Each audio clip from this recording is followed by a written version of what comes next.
پاکستان بننے کے بعد قادیانیوں کی سازشیں اور شرارتیں مزید جب بڑھنے لگی تو 1953 میں امیر شریعت مولانا سید عطا اللہ شاہ بخاری رحمۃ اللہ علیہ کی قیادت میں ختم نبوت کی ملگیر تحریک چلی، اور اس تحریک کا مطالبہ یہ تھا کہ قادیانیوں کو غیر مسلم اقلیت قرار دیا جائے۔ چنانچہ مولانا عطا اللہ شاہ بخاری رحمۃ اللہ علیہ گرفتار کیے گئے۔ کم و بیش اس تحریک میں 10,000 مسلمان شہید کیے گئے، اور 1953 میں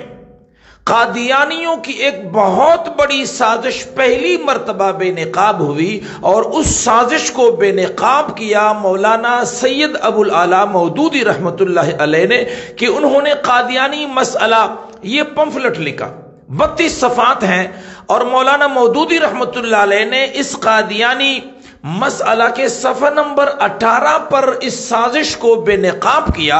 اور سرخی یہ قائم کی کہ پاکستان میں قادیانی ریاست۔ قادیانیوں کا یہ منصوبہ تھا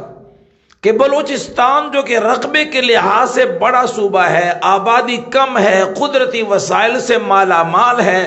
جس طرح خلیج عرب میں اسرائیلی ریاست قائم ہے، اس طرح وسط ایشیا میں وہ لوگ ایک قادیانی اسٹیٹ بنانا چاہ رہے تھے۔ مولانا سید ابو الاعلیٰ مودودی رحمۃ اللہ علیہ نے 1953 میں قادیانیوں کی اس سازش کو بے نقاب کیا، اور یہ قادیانی مسئلہ پمفلٹ لکھ کر کے پورے دنیا کے مسلمانوں پر واضح کر دیا کہ قادیانیوں کی یہ سازش ہے، اور یہ منصوبہ ہے کہ وہ ریاست کے اندر ایک ریاست کا منصوبہ بنا رہے ہیں۔ مولانا مودودی رحمۃ اللہ علیہ اس پمفلٹ قادیانی مسئلہ کی پاداش میں گرفتار کیے گئے، اور آپ پر سزائے موت کا حکم کیا گیا، جس کی ایک الگ تفصیل ہے۔ چنانچہ اس چھوٹے سے رسالے سے پوری قادیانی قیادت بوکھلاہٹ کی شکار ہوئی، اور قادیانیوں نے اپنی یہ کتاب ہے میرے پاس، تاریخ احمدیت، اس کی جلد نمبر 16، اس میں قادیانیوں نے گورنر پنجاب کے نام ایک خط لکھا، یہ صفحہ نمبر 244 ہے، اور خط لکھنے والا مرزا غلام قادیانی کا بیٹا محمود احمد ہے، جو اس وقت قادیانیوں کا سربراہ تھا۔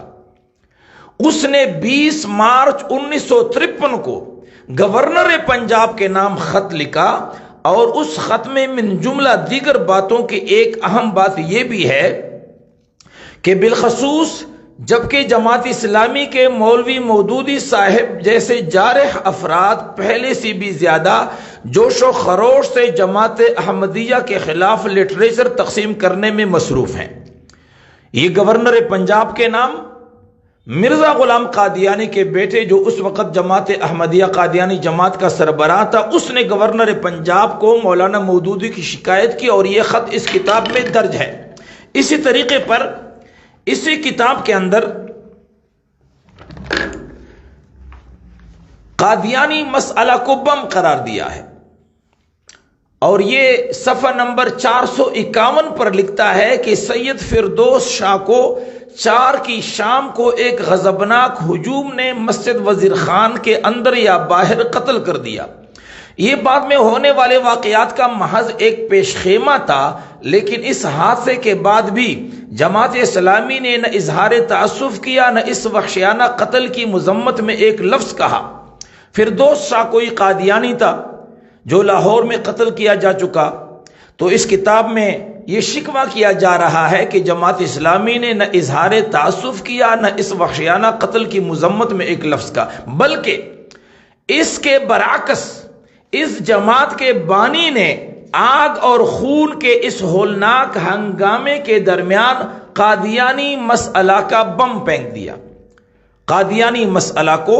قادیانیوں نے بم قرار دیا ہے۔ الفضل ما شہدت بہ الاعداء، فضیلت وہ ہوتی ہے کہ دشمن بھی جس کی گواہی دے۔ آج تو ہم ختم نبوت کے ٹیکیدار بنے ہوئے ہیں، دیوبندی کہہ رہے ہیں جی ہم نے یہ قلعہ فتح کیا ہے، بریلوی حضرات کہتے ہیں کہ یہ قلعہ ہم نے سر کیا ہے، اہل حدیث کہتے ہیں کہ ہم اس میدان کے چیمپئن ہیں، جبکہ یہ امت کا ایک مشترکہ مشن ہے، اور پوری امت نے یکجان ہو کر رسول اللہ صلی اللہ علیہ وسلم کی عزت و آبرو اور عقیدہ ختم نبوت کی حفاظت کے لیے کردار ادا کیا ہے۔ اس میں کوئی ایک فرقہ اگر اس پوری تحریک کو اپنی طرف منسوب کرتا ہے تو گویا کہ وہ اس تحریک کو متنازع بنانا چاہتا ہے اور اس عظیم مشن کو محدود کرنا چاہتا ہے، جبکہ یہ عظیم مشن پوری امت کا ہے۔ اس میں مولانا مودودی رحمت اللہ علیہ کا نمایاں کردار ہے، جس کی گواہی خود قادیانیوں نے دی ہے۔ اسی طریقے پر اسی کتاب کے صفحہ 391 پر، صفحہ 391 میں یہ لکھتے ہیں کہ مولانا عطا اللہ شاہ بخاری، مولانا عبد الحامد بدایونی، مولانا احتشام الحق تانوی، مولانا مفتی محمد شفیع اور مولانا سید ابو العلا مودودی رحمت اللہ علیہم، یہ پانچوں حضرات خونی ملا ہیں۔ یہ میرے پاس تاریخ احمدیت جلد نمبر 16 اور صفحہ نمبر 391 پر انہوں نے یہ لکھا ہے۔ اس طریقے پر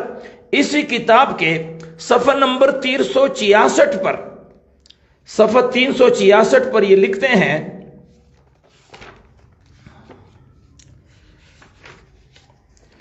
کہ قادیانی مسئلہ کا جواب، عنوان یہ دیا ہے قادیانی مسئلہ کا جواب۔ مولانا سید ابو العلا صاحب مودودی نے عین فسادات پنجاب کے دوران اپنے مضمون قادیانی مسئلہ کو پہلے ترجمان القرآن میں اور پھر مستقل رسالہ کی شکل میں لاکھوں کی تعداد میں شائع کیا تھا۔ تحقیقاتی عدالت میں یہ رسالہ بھی زیر بحث آیا اور مودودی صاحب اور ان کی جماعت نے اسی کی بنیاد پر تحریری و تقریری بیانات عدالت میں دیے۔ ویسے بھی ملک کے ایک طبقے پر اس نے ایسا گہرا اثر ڈالا کہ احمدیت کے خلاف نفرت و حقارت کی خلیج وسیع سے وسیع تر ہو گئی۔ یہ قادیانی مسئلہ کے بارے میں قادیانی لوگ یہ کہہ رہے ہیں۔ تو میرے دوستوں اور بھائیوں، مولانا سید ابو العلا مودودی رحمت اللہ علیہ نے 1953 میں قادیانی مسئلہ یہ پمفلٹ شائع کر کے امت مسلمہ کو بتا دیا کہ قادیانی لوگوں کی یہ سازش ہے کہ وہ بلوچستان کو ایک ریاست بنانا چاہتے ہیں۔ اسی قادیانی مسئلہ کی پاداش میں آپ گرفتار کیے گئے، آپ پر سزائے موت کا حکم کیا گیا ہے۔ آج کے اس پروگرام کے معرفت پر میں امت مسلمہ کی خدمت میں انتہائی عاجزانہ درخواست کرتا ہوں کہ آپ ختم نبوت کے اس مشن اور اس کاز کو کسی مخصوص مسلک کے ساتھ جوڑنے کی کوشش نہ کریں، اس لیے کہ اس سے یہ مشن متنازع ہو جائے گا اور ایک محدود ہو جائے گا، جبکہ عقیدہ ختم نبوت یہ پوری امت کا ایک عظیم مشن ہے، پوری امت کے لیے یہ ایک اہمیت کا حامل ہے اور اس میں پوری امت نے کردار ادا کیا ہے۔ الحمدللہ اس میں مولانا شاہ احمد نورانی رحمت اللہ علیہ کا کردار ہے، ہم اس بات کا اعتراف کرتے ہیں۔ اس میں مولانا